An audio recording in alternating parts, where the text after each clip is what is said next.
Hello student, myself Dilip Pawar, Assistant Professor History working at Government College. तो कल अपन German unification के बारे में बात कर रहे थे और जर्मन यूनिफिकेशन में जो अपन ने सब टॉपिक कंप्लीट किया था वो था बैकग्राउंड।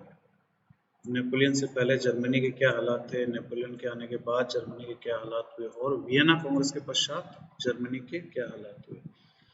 तो इसके बाद अपन आगे चलते हैं। अब अपन बात करेंगे धीरे धीरे किस प्रकार से जो प्रोशिया है या जो जर्मनी का क्षेत्र है उन्होंने धीरे धीरे किस प्रकार से विभिन्न राज्यों को एक करके जर्मनी का एकीकरण किया। How this whole process started.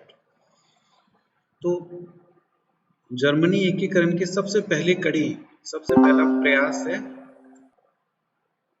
बर्शनशाफ्ट। इसकी आपको स्पेलिंग में ध्यान देना पड़ेगा। बर्शनशाफ्ट ये जर्मन नाम है, BURSCHENCHAFT, बर्शनशाफ्ट, जिसकी स्थापना की गई 1815 में। और ये एक प्रकार की स्टूडेंट ऑर्गेनाइजेशन थी। It was the first effort towards German unification.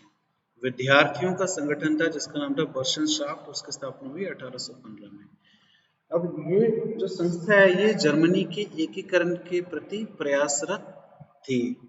इनकी मुख्य मांगे कौन कौन सी थी? इसकी प्रथम मांग थी एक लिबरल कॉन्स्टिट्यूशनल गवर्नमेंट की स्थापना करना। लिबरल यानी उदारवादी संवैधानिक सरकार की स्थापना करना इनका प्रमुख उद्देश्य था। फिर उसके बाद क्या हुआ, इस संस्था को पूरी तरीके से कुचल दिया गया। किसके द्वारा? मेटरनिक। क्योंकि आपको पता है कि जर्मनी के क्षेत्र में किसका प्रभुत्व था? ऑस्ट्रिया का। और ऑस्ट्रिया का चांसलर कौन था? मेटरनिक। तो मेटरनिक को पता लग गया था कि ये जो स्टूडेंट ऑर्गेनाइजेशन है जर्मनी का एकीकरण चाह रही थी, इसलिए मेटरनिक ने इसको पूरी तरीके से सप्रेस कर दिया। इस संस्था को पूरी तरीके से दबा दिया गया मेटरनिक के द्वारा। और कैसे दबाया? एक ये डिक्री है, इसके बारे में कई बार 20 वर्ड में सवाल आ जाता है ग्रेजुएशन के एग्जाम में या कॉम्पिटिटिव एग्जाम में। ऑब्जेक्टिव वर्ड हिस्ट्री में ये सवाल आ सकता है कि कार्लस्बाद डिक्री क्या है। डिक्री का मतलब होता है DECREE, इसका मतलब होता है कानून।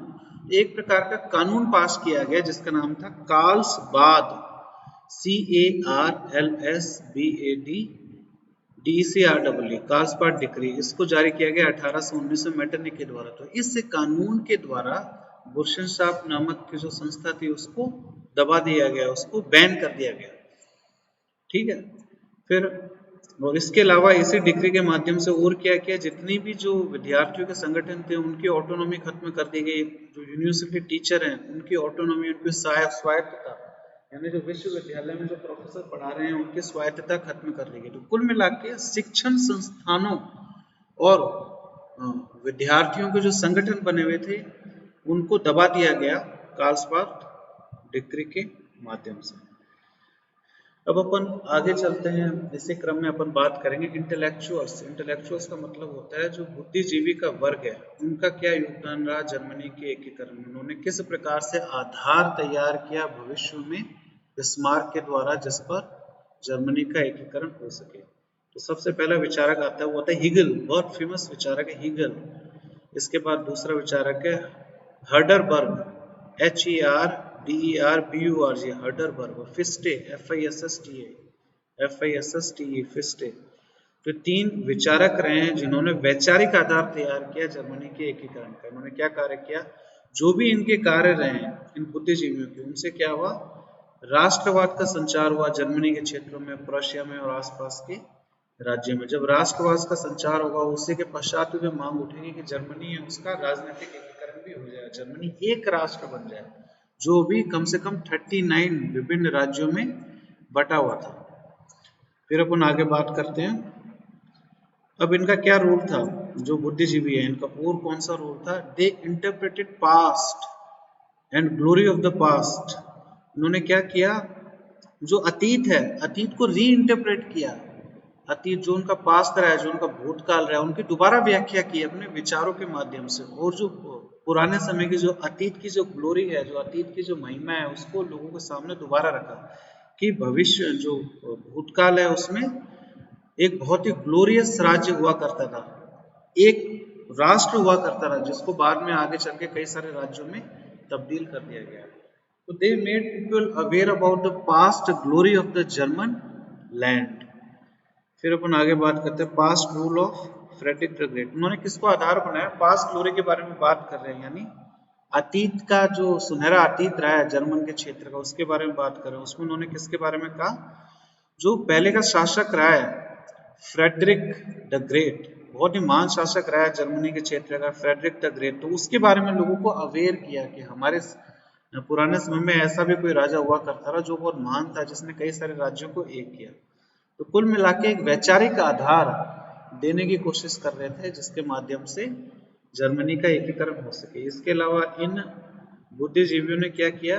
कल्चरल यूनिटी यानी सांस्कृतिक एकता स्थापित करने की भी कोशिश की। बौद्धिक एकता हो गई, सांस्कृतिक एकता हो गई, तो जिसके माध्यम से जो कॉमनैलिटी है, कॉमनैलिटी का मतलब क्या है? जो सिमिलर चीजें हैं जर्मन क्षेत्र में, जो जो चीज सिमिलर है एक सी है, उन सबको निकालकर लोगों के सामने रखना। देखो इस आधार पे हम एक हो सकते हैं, भाषा के आधार पे हम एक हो सकते हैं, हम अपनी संस्कृति के आधार पे एक हो सकते हैं, हम अपनी भौगोलिक सीमाओं के आधार पे एक हो सकते हैं। तो कॉमनैलिटी की सारी चीजों को बौद्धिक तरीके से निकाल के लोगों के सामने रखा गया ताकि एक जन आंदोलन खड़ा हो जाए जिससे जर्मनी का एकीकरण करना आसान हो जाए। इसलिए कहा जाता है, सवाल आईएएस में आ रखा है कि political unity based on solid cultural base, यानी जो पॉलिटिकल यूनिटी थी, जो राजनीतिक एकता थी जर्मनी की, उसका आधार क्या था? बहुत ही मजबूत सांस्कृतिक आधार था उसका। यानी सांस्कृतिक एकता पहले लाई गई जर्मन क्षेत्र में, उसके पश्चात राजनीतिक एकता आई है। और सांस्कृतिक क्षेत्र में अपन किसके बारे में बात करेंगे? जो कॉमनैलिटी के पॉइंट है, जो एक पॉइंट है जिसको बुद्धिजीवियों के योगदान के बारे में बात करेंगे। उन्होंने किस प्रकार से जो एकता वाले जो एकता वाले तत्व है उनको निकाल के लोगों के सामने रखा। उन्होंने किस प्रकार से राष्ट्रवाद का संचार किया, कौन कौन से विचारक रहे हैं, हेगल, हर्डरबर्ग, फिस्टे, और उनका कार्य क्या रहेगी। जो पास्ट ग्लोरी है उसको लोगों के सामने रखा। फ्रेडरिक द ग्रेट है, इसकी महानता के बारे में, इसकी महानता से लोगों को परिचित करवाया। फिर अपन आगे बात करते हैं जॉल्वेरिन, ZO, ये बहुत इंपॉर्टेंट शब्द है, ये आपके 20 वर्ड में भी आ सकता है, या आपके ऑब्जेक्टिव हिस्ट्री में भी, किसी भी कॉम्पिटिटिव एग्जाम में या टीचर के एग्जाम में या लेक्चरर के एग्जाम में सवाल आ सकता है कि जॉल्वेरिन क्या है? JOLLVERIN, जॉल्वेरिन। अब जॉल्वेरिन क्या है? एक प्रकार की कस्टम यूनियन बनाई गई, यानी व्यापार की सुगमता हेतु एक प्रकार का संगठन बनाया गया जिसका नाम है कस्टम्स यूनियन। 1819 में इसकी स्थापना की गई। और जो कस्टम्स यूनियन बनाया, जो व्यापार की सुगमता के लिए बनाया गया, उस कस्टम यूनियन में सभी के सभी 39 राज्य, जो राइन कॉन्फेडरेशन के जो 39 सदस्य थे, सभी के सभी सदस्यों ने प्रशिया के नेतृत्व में, यानी इसकी स्थापना प्रशिया के द्वारा की गई जॉल्वेरिन की, तो सभी राज्यों ने प्रशिया के नेतृत्व में कस्टम्स यूनियन में सम्मिलित हो गए। इससे क्या हो गया? व्यापार करना आसान हो गया, आर्थिक प्रगति के रास्ते खुल गए, औद्योगिकरण के रास्ते खुले। तो जब एक मजबूत आर्थिक आधार मिलेगा किसी भी क्षेत्र को, तो उसका भविष्य में राजनीतिक एकीकरण करना बहुत ज्यादा आसान हो जाएगा। अब इसका योगदान क्या है जॉल्वेरिन का? इसमें अक्सर सवाल आ जाता है कि जॉल्वेरिन का क्या योगदान है जर्मनी के एकीकरण में। तो जॉल्वेरिन के माध्यम से क्या हुआ? Economic interest got linked to Prussia. जो 39 राज्य हैं, इनके जो आर्थिक हित थे वो प्रशिया के साथ जुड़ गए, क्योंकि सभी के सभी राज्यों ने प्रशिया की लीडरशिप के अंदर जॉल्वेरिन में शामिल हुए थे। तो उन सभी राज्यों के जो आर्थिक हित थे वो प्रशिया के साथ नेचुरल तरीके से जुड़ गए। यानी अब इन लोगों ने आर्थिक क्षेत्र में अपने लीडर की घोषणा कर दी, और वह लीडर था प्रशिया। और केवल प्रशिया की लीडरशिप के अंदर ही जर्मनी का एकीकरण संभव था। तो कम से कम आर्थिक क्षेत्र में उन्होंने प्रशिया की लीडरशिप स्वीकार कर ली।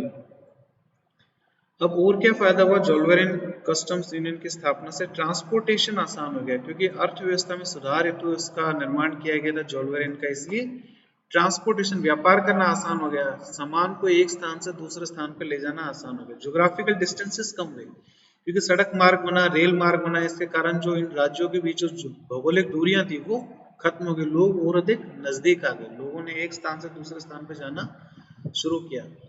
और यह जो सड़कें बनाई गई, जो ट्रांसपोर्टेशन के साधन तैयार किए गए जोल्वेरिन के अंतर्गत, उन साधनों का उपयोग बाद में बिस्मार्क ने अपनी आर्मी के लिए किया।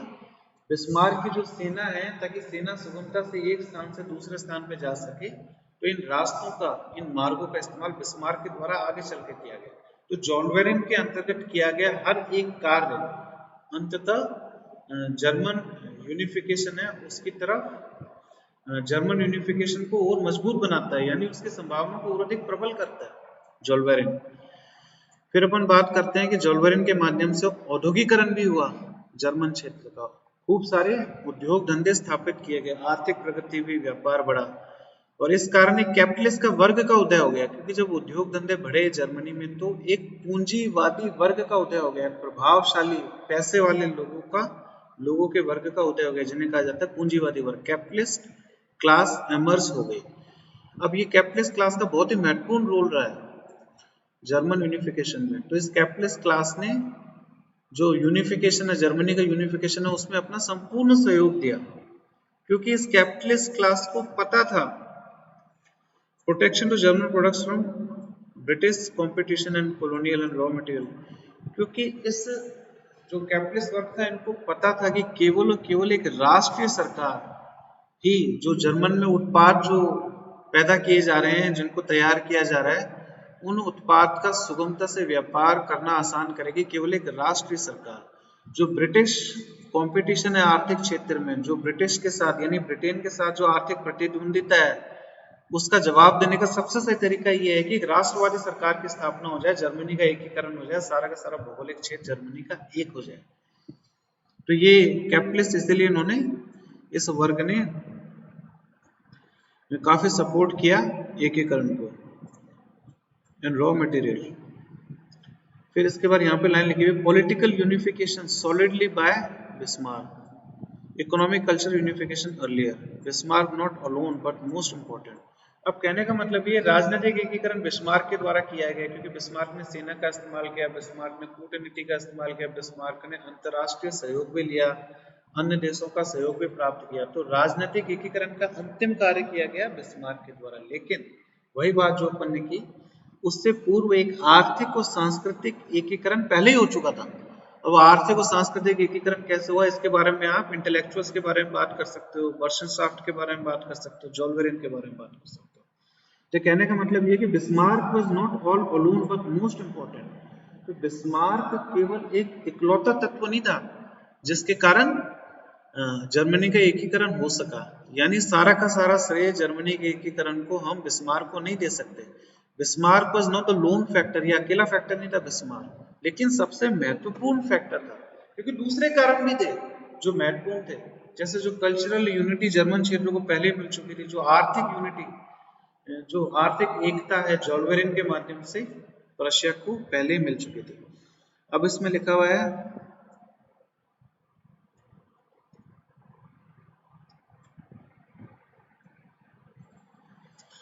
तो अपन आगे बात करते हैं, अर्थव्यवस्था में भी काफी अधिक सुधार आया जोल्वेरिन की स्थापना के पश्चात। जब अर्थव्यवस्था में सुधार होता है तो किसी भी क्षेत्र के पास अधिक पैसा आता है, अधिक धन आता है, उस धन का इस्तेमाल करके सेना को भी मजबूत किया गया, क्योंकि इकोनॉमिक फाउंडेशन बहुत ज्यादा जरूरी है। किसी भी देश को अगर शक्तिशाली बनना है तो उसके लिए उसका आर्थिक आधार बहुत मजबूत होना चाहिए। अगर यूएस से सुपर पावर रहा है तो उसके पीछे उसका आर्थिक आधार है। अगर ब्रिटेन का भी सुपर पावर रहा है भूतकाल में, तो उसका आर्थिक आधार उसके लिए जिम्मेदार है। और अगर चीन अगर आज के समय में सुपर पावर है, तो सुपर पावर बनने से पहले उनका आर्थिक आधार बहुत अधिक मजबूत है, तभी वो सुपर पावर बनने के लायक है, तभी उनकी सेना मजबूत है। तो जब अर्थव्यवस्था में मजबूती मिली, तो उस जो धन दौलत कमाई प्रोशिया और आसपास के राज्यों ने, तो उसका इस्तेमाल बिस्मार्क ने अपनी सेना को मजबूत करने के लिए किया और युद्ध के लिए अपनी सेना को पूर्ण रूप से तैयार कर लिया, क्योंकि युद्ध के माध्यम से जर्मनी का एकीकरण संभव था, क्योंकि ऑस्ट्रिया को हराना बहुत ज्यादा जरूरी था युद्ध में, क्योंकि ऑस्ट्रिया कभी भी जर्मनी और इटली दोनों को एक नहीं होने देता। तो इसमें बहुत अच्छी लाइन लिखी हुई है कि successes of Bismarck's blood and iron dependent to a large extent to forces of coal and iron.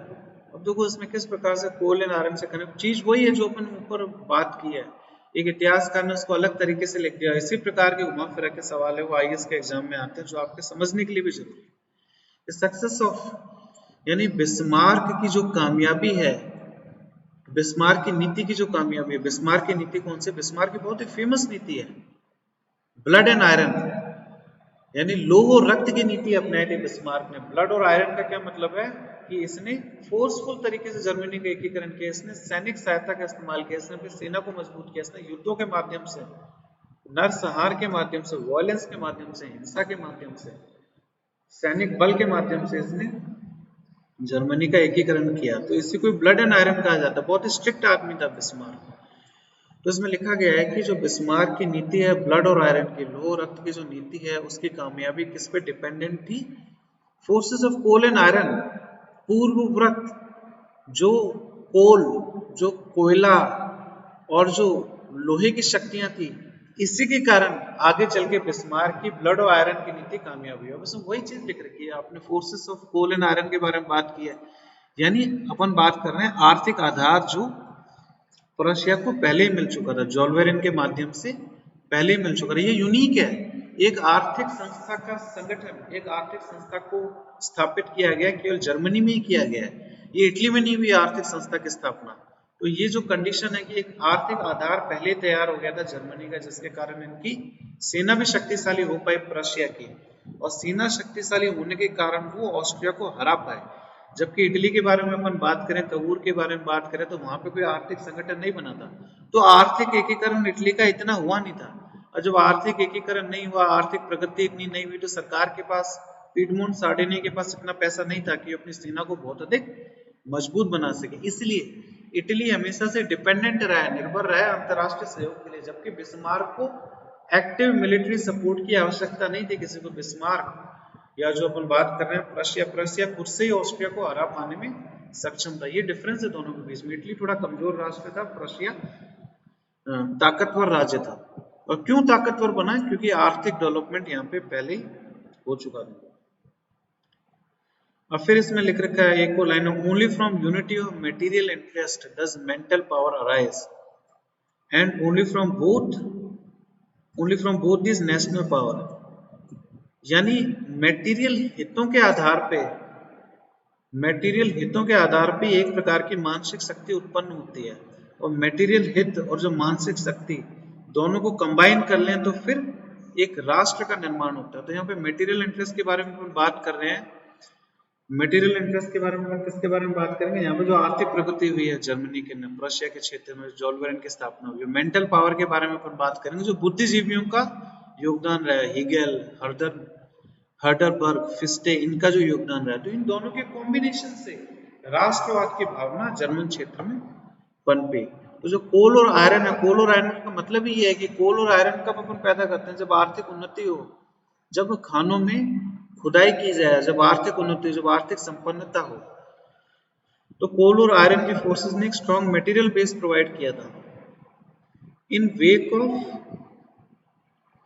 German unity inevitable, in wake of industrial revolution, एक और स्टेटमेंट है, यानी औद्योगिक क्रांति के उपलक्ष्य में जर्मनी का एकीकरण अवश्यंभावी था, इनएविटेबल। इसका मतलब क्या है कि क्योंकि जर्मनी में औद्योगिक क्रांति हो चुकी थी, इसलिए आने वाले समय में जर्मनी का एकीकरण भी आसान हो गया, लाजमी था, अवश्य होना ही था जर्मनी का एकीकरण। अभी औद्योगिक क्रांति के बारे में क्या बात करें? जोल्वेरिन के बारे में बात करेंगे, कस्टम्स यूनियन के बारे में बात करेंगे। ठीक है, अपन अपने डिस्कशन एक बार यहीं पे रोकते हैं, अपन आगे इसी टॉपिक पे कंटिन्यू करेंगे। मेरे साथ जुड़ने के लिए आप लोगों का बहुत बहुत धन्यवाद।